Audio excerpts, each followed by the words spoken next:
วันที่29เดือนธันวาคมที่9ปี2025เป็นวันจันทร์ในตอนในข่าวใส่หมอหอมมีข่าวเงาลงใหญ่เตมาสืบเปิ้นแพร่นะคะเมื่อเหลียวจุ้มหยอกเลียนเขาได้มงจู้ปอเฒ่าไม่แก่ผู้อายุใหญ่ว่าดังไหนค่ะเมื่อวันที่26เดือนธันวาคมที่9ปี2025ได้มีข่าวเงาออกมาว่าเมื่อเหลียวได้จุ้มหยอกเลียนเขาได้เขามงนาจู้ผู้อายุใหญ่ปอเฒ่าไม่แก่ว่าในค่ะ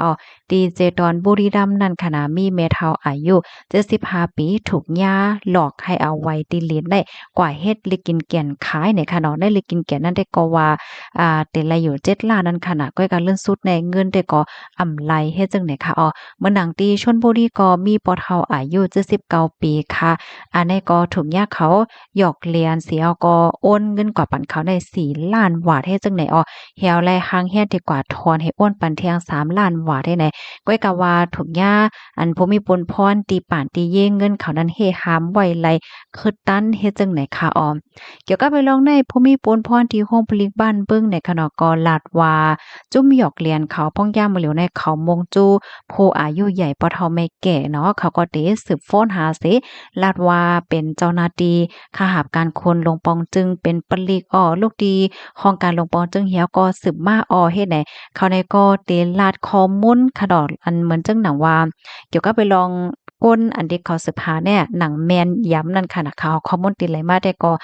โคเหย้าเฮ็ดจังไหนคะเพราะว่าปอเฒ่าไม่แก่เขาเลยถ่อมเลยยินเหย้าเนี่ยก็ติวนว่าโอ้เขาในฮู้ข้อมูลเฮาได้รู้ในเป็นเตโยเป็นเจ้าหน้าที่ข้าราชการคนเตโยเฮ็ดไหนค่ะนะป้ออบกับอบมาเหย้าเนี่ยเขาก็ได้รัดว่ามือเหลียวในเงินในเงินสู่เจ้าในเกี่ยวข้องจ้อมอันผิดปักเปิงค่ะว่าสังว่าเฮ็ดจังไหนก็ได้รัดกว่ารัดมาแต่มีลองหลอกเงินให้เปิ้นโกเฮ็ดจังไหนปยกเขาก็ได้รัดป้าเทียงว่าปอกให้ป้อสู่มั่นใจว่าอำไรเฮ็ดผิดเพราะว่าเนี่ยจึงแต่ละยืนยันว่าเงินนั่นมันจึนใสแต่เฮ็ดในเฮแลแต่หารายตั้งเกล็ดมันกว่าลอกลายได้ก็แต่เลยโอนเงินมาให้เลยกดทัดโดยปันก่อนเฮ็ดจังไหนเนี่ยค่ะ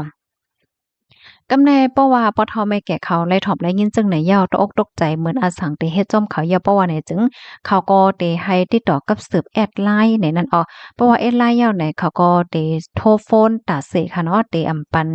วางสายเตอำปันอบโอ้จอมตั้งผายค่ะให้ยิบไว้โฟนอยู่ตาเสกูข้าวยามเฮ็ดแหนค่ะปยก็เขาเตหมอลัดน่ะค่ะเนาะลัดกว่าลัดมาให้เปิ้นยอมโอนเงินกว่าปันเขาเฮ็ดจังไหนค่ะค่ะเกี่ยวกับไปลองในอันเป็นญาติพี่น้องปอทอไม่แก่อันย่าแหลนค่ะเนาะก็รัดว่าเมื่อกาก่อนป่นมาในยามปันฟางเติ้นอยู่ตาเสก้อยกะว่าตื้นว่าถ่อมในค่ะนะปอทอไม่แก่ได้วนว่าอันเปิ้นสืบฟ้นมาได้เป็นเจ้าหน้าที่อันเตเปิ้นเรียนรอเฮ็ดไหนลูกหลานลาดลูกหลานปันฟางได้ก็โยมเฮ็ดจังไหนค่ะเนาะถึงตีปอถูกย่าเปิ้นเข้าเรียนกว่าซุ่มเงินซุ่มตีลิ้นอันว่านั่นยาวไหนค่ะข้อมูลตอนในค่ะเลยปืนมาที่ห้องการข่าวไทย PBS ออกไว้นะคะค่ะพี่น้องค่ะรับถอมยาวหันเถินซึ่งหือพองค่ะหนังหือปอทอไม่แก่เฮาค่ะพี่น้องค่ะหลายตีหลายตั้งค่ะเนาะบ่ได้เลยโฮกขึ้นตั้นแล